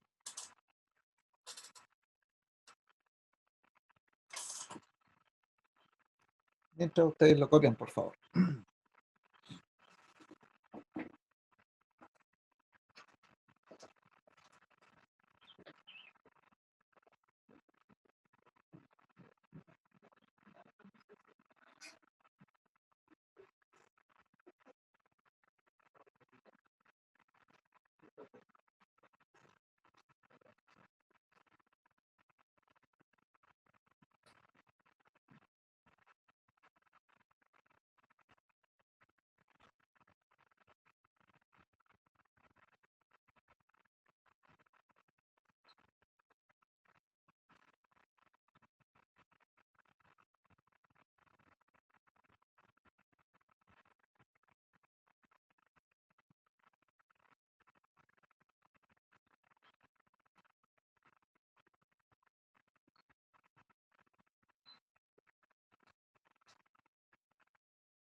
¿Lograron copiarlo? ¿Hacer el dibujito? Sí, profe. ¿Estamos listos ya? Sí, profe. Ya. Entonces vamos a seguir, entonces vamos a hacer un ejemplito, con eso vamos a terminar hoy día, con lo que viene a continuación. Los circuitos o los elementos de resistencia bobina y condensadores nunca están solos, muy difícil encontrarlos solos en la vida real. Entonces lo que nosotros vamos a hacer es vamos a estudiarlos en combinación. Entonces la primera combinación que vamos a hacer es vamos a estudiar el circuito de RL serie, ¿ya? O sea, una resistencia y una bobina en serie. Y vamos a ver cómo funcionan, cómo operan. Entonces, la idea aquí es la siguiente. Aplicamos una corriente en la forma I coseno omega t más beta, o sea, lo mismo que hemos estado haciendo hasta ahora, pero ahora a una resistencia en serie con una inductancia, ¿ya? Tal como está aquí.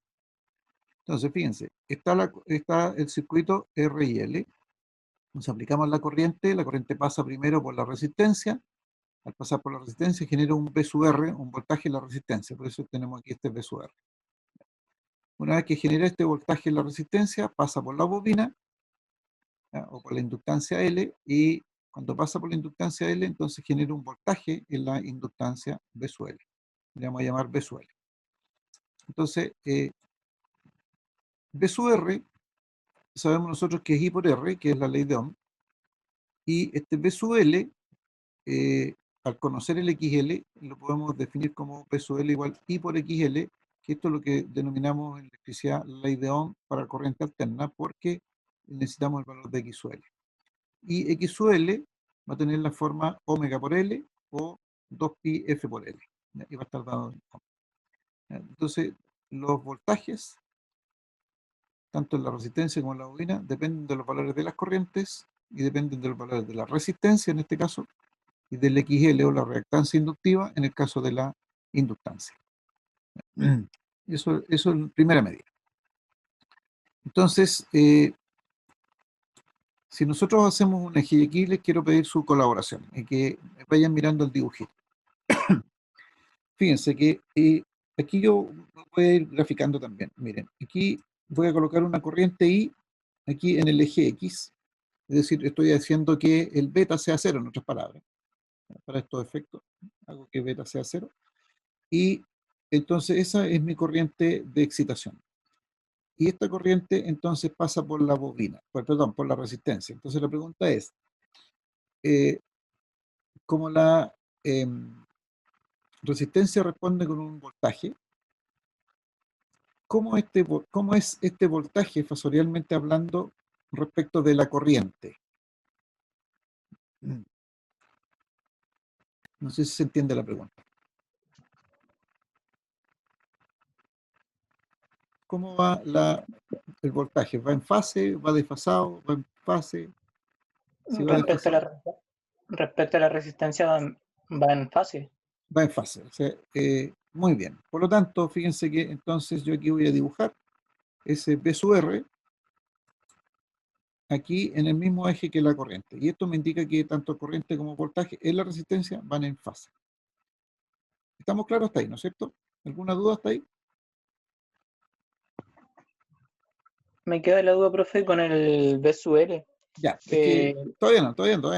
Por eso es que paré la corriente aquí en este nudito, ¿no? Ahora vamos a ver qué pasa con la corriente cuando circula por la inductancia.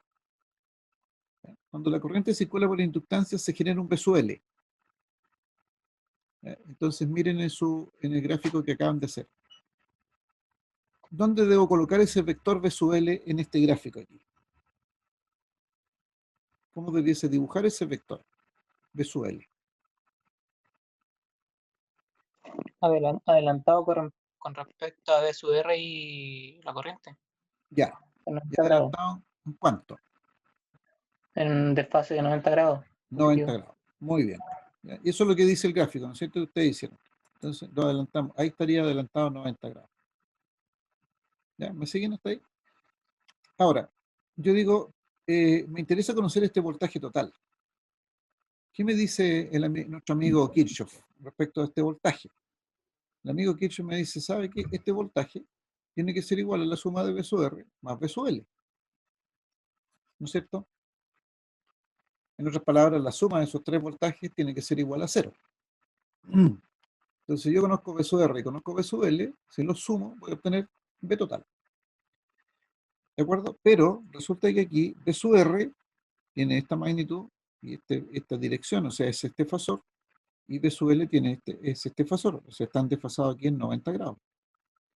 Luego yo no puedo llegar y sumarlos. Para poder hacer esta suma y obtener este B, tengo que sumarlos fasorialmente. Y eso es lo que voy a hacer ahora. Entonces, para poder sumar estos dos fasores, yo voy a ocupar la técnica ¿cómo se llama? Del rectángulo. Entonces, coloco en B sub R, lo copio paralelo al final de B sub L, y B sub L lo copio paralelo al final de B sub R.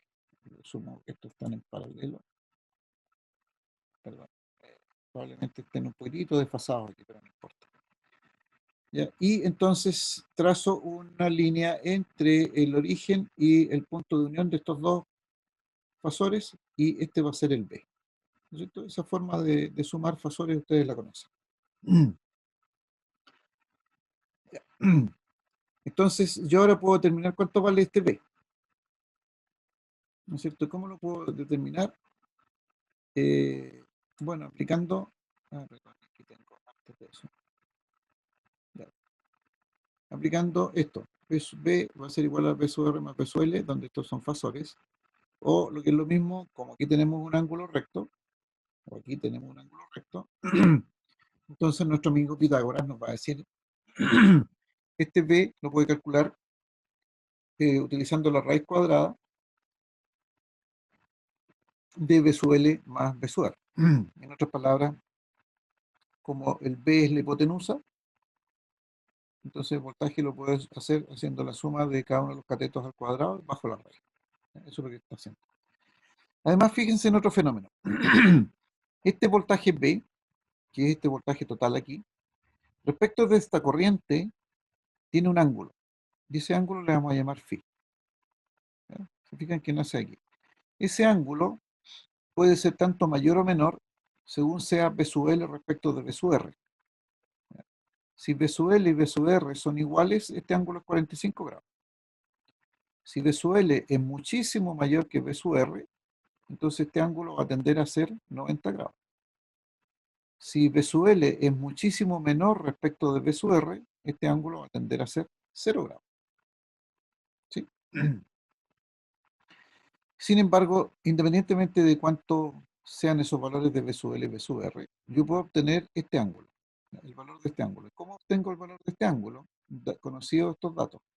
Bueno, yo puedo decir que el ángulo, perdón, después voy a ver eso. El ángulo phi, este ángulo phi, es igual al arco tangente del imaginario partido por el real. ¿No es cierto? El ángulo tangente de B sub L partido por B sub R, en otras palabras. De esa manera puedo calcular el ángulo. Pero el B sub L, de aquí, fíjense que es I por XL. Y el B sub R era I por R, en donde la corriente es la misma, ya que la corriente, ¿por qué la corriente es la misma? Porque es un circuito serie. Nosotros sabemos que en el circuito serie la corriente tiene que ser la misma. Por lo tanto, al ser la misma, yo puedo simplificar estas dos corrientes. Y me queda que el ángulo, este ángulo de fase, es el arco tangente de XL sobre R. ¿Ya? De XL sobre R. Y fíjense que el ángulo phi no depende, entonces, en esta última ecuación, no depende ni del valor de la corriente ni del valor del voltaje, sino que depende de R y de la reactancia inductiva que se genera al hacer circular una corriente por la bobina.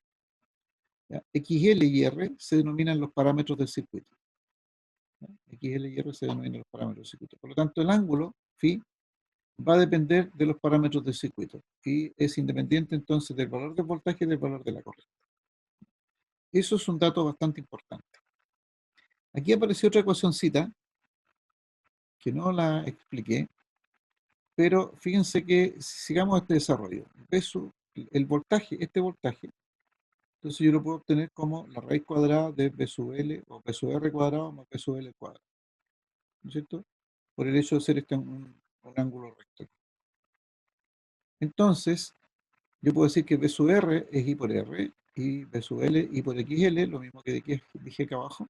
Entonces voy a tener aquí I por R al cuadrado, I por XL al cuadrado.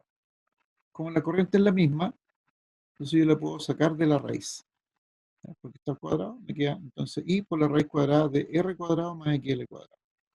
Fíjense que esta ecuación B igual a I por raíz cuadrada de R cuadrado más XL cuadrado es la ley de Ohm. ¿Ya? La ley de Ohm nos dice que B es I por R, pero aquí la vamos a extender a las señales sinusoidales. Vamos a decir que esta es la ley de Ohm en corriente alterna, en donde este factor raíz cuadrada de R cuadrado más XL cuadrado, nosotros lo vamos a llamar impedancia. Entonces, esto que tengo aquí se denomina la impedancia y la vamos a indicar por la letra Z. ¿Ya? Z entonces es la impedancia. Se mide en ohm, igual que la resistencia, igual que la reactancia inductiva, se mide en ohm.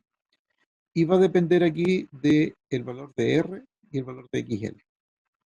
Ahora, si ustedes se fijan por último, en los valores de la forma que tiene esta ecuación, olvídense de la raíz, pero dice R más XL con los valores al cuadrado si ustedes quieren, pero R más. ¿Recuerdan cómo se calculaba una resistencia cuando la teníamos en serie? Hacíamos la suma, ¿cierto? Bueno, este me recuerda, este Z con la forma R cuadrado más XL, me recuerda a una suma, a un circuito en serie. Y efectivamente este circuito está en serie. Solo que ahora no es una suma directa, sino que está un poco más compleja porque es el valor al cuadrado bajo raíz. ¿Ya? Entonces, este término se llama impedancia. Y lo otro que vamos a conseguir aquí es que el voltaje siempre va a estar en adelanto respecto de la corriente. Y eso va a suceder en un circuito de RL. Fíjense que este phi dije yo que podía ser muy pequeño o podría llegar a los 90 grados. Esa es la única posibilidad del ángulo phi. Si V sub R, o sea, la resistencia es muy, muy grande respecto de la bobina, o sea, prácticamente si el L es 0, entonces voy a tener solo un ángulo 0 grados porque voy a tener solamente R. ¿Ya? Y no voy a tener XL, porque XL depende de L. Entonces, si L es 0, entonces XL vale 0. Fíjense la ecuación de acá arriba. Y si XL vale 0, entonces el ángulo phi es 0, sale de aquí. El arco tangente de 0 es 0. Entonces, ese es el valor, digamos, el mínimo valor que puede tomar en un circuito de RL. ¿Ya? O, dicho de otras palabras, si el valor de la resistencia es muy, muy, muy, muy, muy grande respecto del valor de la reactancia capacitiva. Ahora, si sucede al revés, si la reactancia capacitiva, el XL, perdón, la reactancia inductiva, el XL, es muchísimo mayor que el R, entonces el ángulo tiende a ser el máximo. Y el máximo ángulo que puede llegar aquí es el 90 grados, es decir, hacerlo absolutamente V sub L solamente imaginario. ¿Ya? En otras palabras, si yo voy achicando el V sub R, no me puedo pasar al lado negativo, entonces puedo llegar hasta un máximo de 90 grados. Si este ángulo phi puede oscilar, en un caso de RL, entre 0 y 90 grados. Y cualquiera sea la condición, entre 0 y 90 grados, un poquito más allá de 0, siempre el voltaje va a estar en adelanto respecto de la corriente. ¿Ya? Entonces, la última conclusión que podemos sacar aquí es que en un circuito de RL serie, el voltaje siempre va a ir en adelanto respecto de la corriente.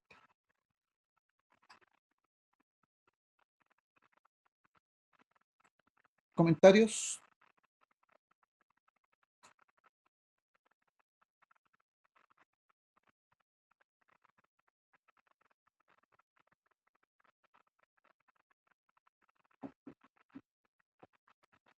Ya les voy a... lo último que podemos decir es que esta Z, que es una impedancia, la podemos escribir de esta manera, pero también la podemos escribir en términos de números complejos, ¿ya? Porque el Z va a estar dado por su resistencia, ¿ya? Que es la resistencia, más el valor imaginario, el J, de la reactancia inductiva. Recordemos que esta reactancia inductiva era un valor imaginario, entonces más JXL. ¿Ya? R más JXL, entonces también es la forma de escribir la impedancia. La impedancia es un número complejo. Y este número complejo, escrito aquí en términos rectangulares, también lo podemos escribir de esta manera en términos polares. ¿Ya? Entonces, la z también puede escribirse en términos de z ángulo phi. Y el ángulo phi es el arco tangente de XL partido por R. Eso es lo que tenemos aquí. ¿Ya? Y el z va a ser el raíz cuadrada de R cuadrado más XL cuadrado, es decir, lo que tenemos aquí.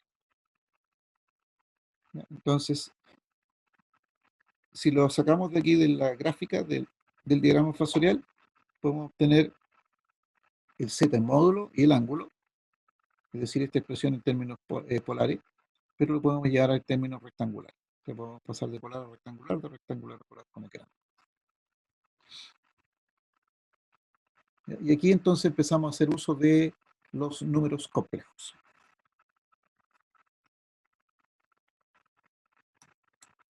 Un pequeño ejercicio. Supongamos que tienen ahí un circuito RL serie con una resistencia de 20 ohm y una inductancia de 200 miliamperes, una frecuencia de 50 Hz. Se le aplica a este circuito una corriente de la forma I igual 3,3365 coseno omega t más beta. Entonces nos piden determinar el valor de la impedancia, V sub R, V sub L, el voltaje total, o sea, el voltaje de la resistencia, el voltaje de la bobina, el voltaje total, el ángulo phi, y nos piden dibujar el diagrama fasorial. Entonces, ¿cómo vamos a hacer esto? Bueno, aquí lo tengo desarrollado y, en primer lugar, calculo el valor de XL. ¿Cómo calculo el valor de XL? 2pi f por L, o sea, omega L. Entonces, fíjense que aquí me dan el ángulo, el valor de L, y me dan la frecuencia F. Entonces voy a tener 2 por pi por F, que es los 50 Hz, y por L, que son 200 mili. Y como dicen mili, aquí tiene que estar en henrios, entonces 200 por 10 a la menos 3. Si hago esta operación, 2pi por 50 por 200 por 10 a la menos 3, resulta que la reactancia inductiva resulta ser de 62,8319 ohm. Ese es el valor del XL. Dado que ya tengo el XL y tengo el R, puedo calcular el Z. ¿Ya? Y el Z lo puedo calcular de esta manera. R cuadrado más XL al cuadrado por su raíz, o sea, 20 al cuadrado más los 62,8319 al cuadrado, y bajo la raíz resultan ser de 65,93. Ese es el valor de Z, el módulo de Z en otras palabras. Luego puedo calcular el ángulo phi, aplicando arco tangente de XL partido por R, o sea, las ecuaciones que vimos en la diapositiva anterior. Entonces va a tener 62,8319, que es el XL, dividido por los 20, arco tangente, resulta ser de 72,3 grados. Ese es el ángulo phi. ¿Ya? La otra forma de obtener exactamente lo mismo, es decir, R vale 20 y el XL 62,83, o sea, va a tener 20 más J, 62,8319, y eso lo paso a polar, y me tiene que dar este mismo número, 62,9382, ángulo 72,3 grados. Luego me piden V sub R, después me voy a referir al diagrama. Me piden V sub R, y V sub R yo sé que es I por R, y este I es 3,3365. Este es el valor máximo, así que vamos a utilizar por ahora los valores máximos. 3,3365 por la resistencia, que es de 20. Se va a tener que V sub R 66 y tanto volts, 66,73 volts. Puedo calcular ahora V sub L, y yo sé que V sub L es I por XL, lo que decíamos antes. La corriente, como está en serie, usamos el valor máximo de la corriente. Fíjense que no usamos la forma de onda. Lo que nos interesamos es la magnitud. 3,3365 es mi número, por los 62,83, que era el XL que habíamos calculado.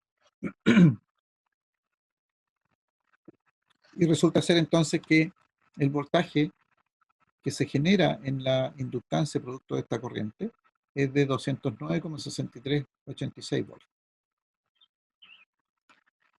Si quisiéramos calcular B,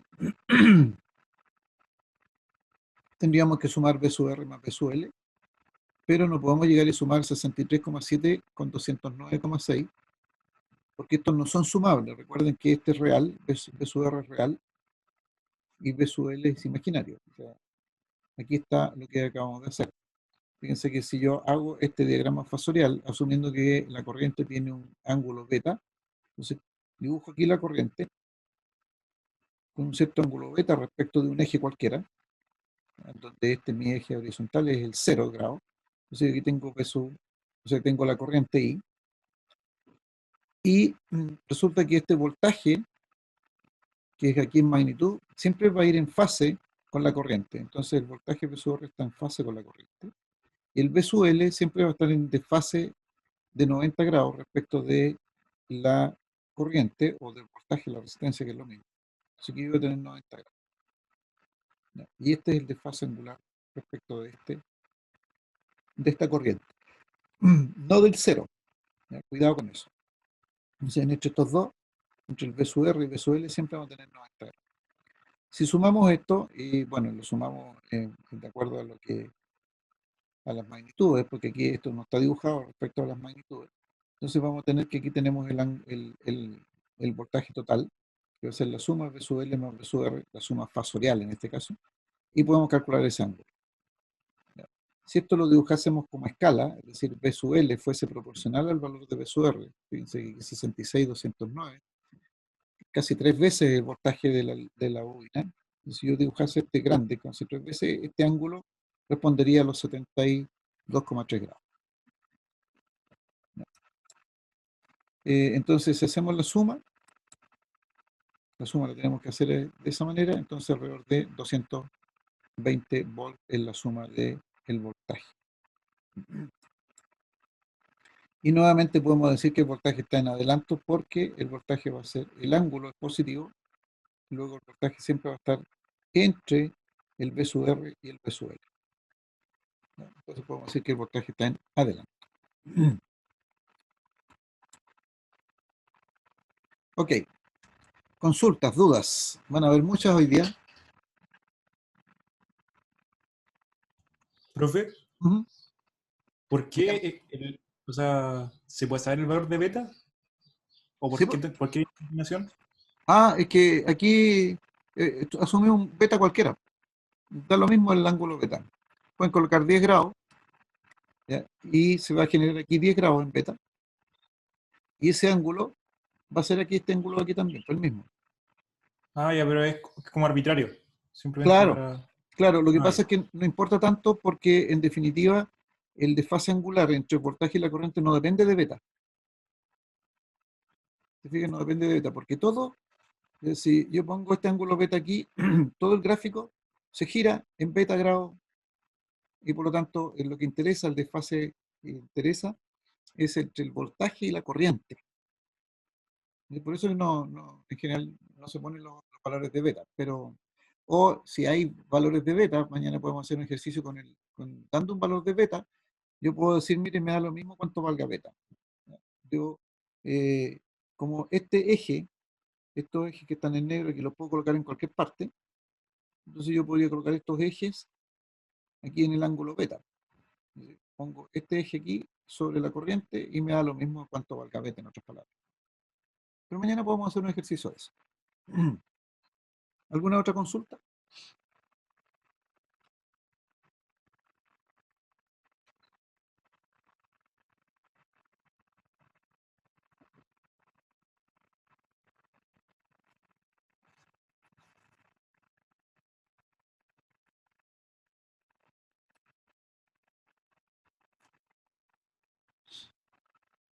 Bueno, lo vamos a dejar hasta aquí por hoy día. Mañana voy a traer un ejercicio, vamos a ver un ejercicio con esto mismo. Vamos a volver a hacer este y vamos a hacerle algunos pequeños cambios. Entre ellos vamos a agregar un ángulo beta, por ejemplo. Y vamos a ver qué pasa.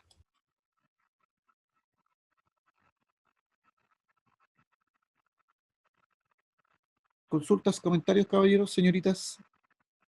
Profe, ¿cómo se calculó el Z que quedó en 65? ¿O qué pasó aquí Aquí, pues. como un complejo? Aquí, pues. 20 al cuadrado más 60 con los módulos. Ya fue como Ahí. una forma. Claro, o lo que es lo ¿Profe? mismo esto, R más JL, si ustedes colocan 20 más J 62,83 y en su calculador y lo pasan a polar, les tiene que dar esto. Profe, consulta. Dígame. que ¿cómo yo puedo trabajar? Esa es la cuarta línea que estábamos viendo. Ujú. Para transformar de polar a, o sea, rectangular a polar en la Ah, calculadora. ¿Se puede? sí, pues. Tienen que tener una calculadora con números complejos, sí. Si no, no va a resultar. Aquí yo estoy voy a trabajar con la calculadora que esta que es la que yo tengo en mi computador. Fíjense que lo primero voy a colocar el cursor grande, ¿sí? Aquí tengo el cursor. Fíjense, lo primero que tengo que hacer es colocar el modo en complejos. Fíjense aquí donde dice CMPLX. Entonces, ahí está en complejos. Aquí me marca complejo. Ahí, CMPLX. Entonces, yo digo, el real es 20. 20 y el imaginario más 62.8319. Ese es el imaginario, pero para que entienda la calculadora que este es el imaginario, tengo que decirle que es el imaginario. Para ello le coloco Shift y le pongo aquí Eng y me aparece una I ahí. Entonces me dice que este es un número complejo. ¿Fijan? Entonces ahora, y este número complejo aquí está expresado en términos rectangulares. Ya tengo la parte real y tengo la parte rectangular. Entonces lo quiero pasar a polar.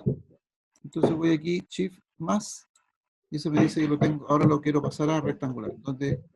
A polar, perdón. Entonces voy a tener el R, que es el módulo, y el ángulo. Entonces, sin igual, me dice 65, 93, 82. Fijan, 65, 93, 82. Este es el módulo. Igual, y este es el ángulo.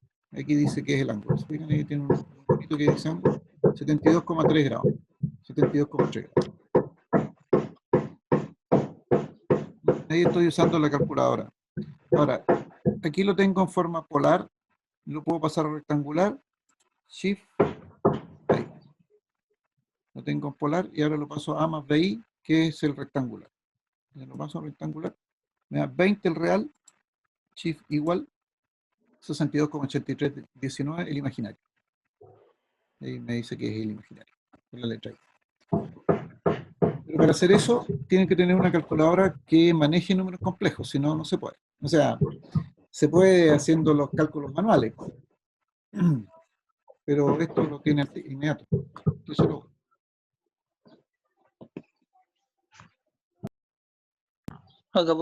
Gracias, profe. ya. Bien, nos vemos mañana entonces. Bien, profe. Ya, que esté muy bien. Chao, chao.